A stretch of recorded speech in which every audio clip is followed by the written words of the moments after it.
സ്നേഹം ചോദിച്ചു വാങ്ങാനുള്ള ഒന്നല്ല. ചോദിച്ചു വാങ്ങുന്നതിലൂടെ അത് ഒരിക്കലും നിങ്ങൾക്ക് ലഭിക്കുന്നില്ല. സ്നേഹം കടന്നു വരുന്നത് നൽകുന്നതിലൂടെയാണ്. നിങ്ങളുടെ പ്രവർത്തനങ്ങൾ കൃത്യമായി ചെയ്തു തീർക്കുക. ഒടുവിൽ ശാന്തരായിരിക്കുക.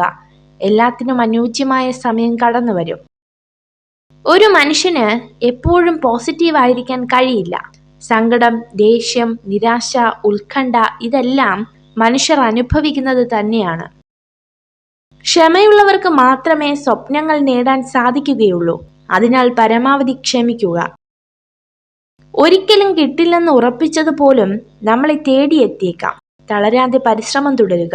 അധ്വാനത്തിന്റെ ഫലം ഇന്നല്ലെങ്കിൽ നാളെ നമ്മളെ തേടി വരും. അമിതമായി പറഞ്ഞു പോയൊരു വാക്കിനെ ഒരു ക്ഷമാപണം കൊണ്ട് ചിലപ്പോൾ തിരുത്താനാകും. പക്ഷെ അത് കേട്ടയാളുടെ മനസ്സിന്റെ മുറിവുണക്കാൻ പര്യാപ്തമാകണമെന്നില്ല. എല്ലാത്തിനും കുറ്റങ്ങളും കുറവുകളും കണ്ടുപിടിക്കുന്നവർക്ക് ഒരിക്കലും മറ്റുള്ളവരുടെ നന്മകൾ കാണാൻ സാധിക്കില്ല. നമ്മൾ ലക്ഷ്യത്തിലെത്താൻ ഒരുപാട് നാളുകൾ എടുക്കാം, തളർന്നു പോയേക്കാം. എങ്കിലും മനസ്സിനുള്ളിൽ ചെറു കനലുകൾ ഉണ്ടെങ്കിൽ അത് തീയായി പടരുവാൻ നിമിഷങ്ങൾ വേണ്ട. നമ്മുടെ ഭാവി തീരുമാനം എല്ലാവരോടുമായി വെളിപ്പെടുത്താതിരിക്കുക. തീരുമാനം ലക്ഷ്യത്തിലെത്തിയതിനു ശേഷം മാത്രം മറ്റുള്ളവരോട് പറയുക. ദേഷ്യത്തിലായിരിക്കുമ്പോൾ ഉയർന്ന ശബ്ദത്തിൽ സംസാരിക്കാൻ ആത്മബലത്തിന്റെ ആവശ്യമില്ല. എന്നാൽ ദേഷ്യം വരുമ്പോൾ നിശബ്ദരായിരിക്കുവാൻ ആത്മബലമുള്ളവർക്ക് മാത്രമേ സാധിക്കുകയുള്ളൂ. ആത്മവിശ്വാസത്തോടെ ഓട്ടം ആരംഭിച്ചാൽ ലക്ഷ്യത്തിലെത്തുന്നതിന് മുന്നേ നിങ്ങൾ വിജയിച്ചു കഴിഞ്ഞു.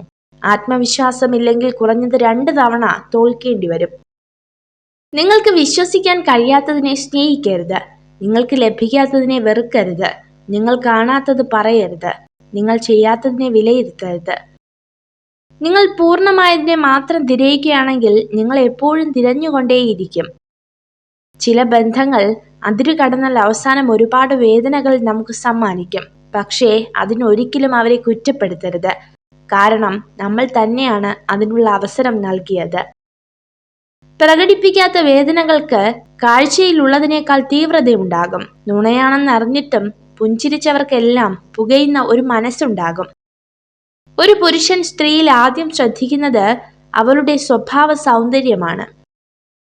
സ്നേഹവും ബഹുമാനവും ആദരവും ലഭിക്കേണ്ട ആദ്യത്തെ വ്യക്തി സ്വയം തന്നെയാണ്. നമ്മെ നമുക്ക് സ്നേഹിക്കാൻ കഴിയുന്നില്ലെങ്കിൽ മറ്റൊരാൾക്ക് കഴിയുമോ? നിങ്ങൾ ഈ വീഡിയോ കണ്ടതിന് നന്ദി. ഇതുപോലുള്ള കൂടുതൽ വീഡിയോകൾക്കായി ചാനൽ സബ്സ്ക്രൈബ് ചെയ്യൂ.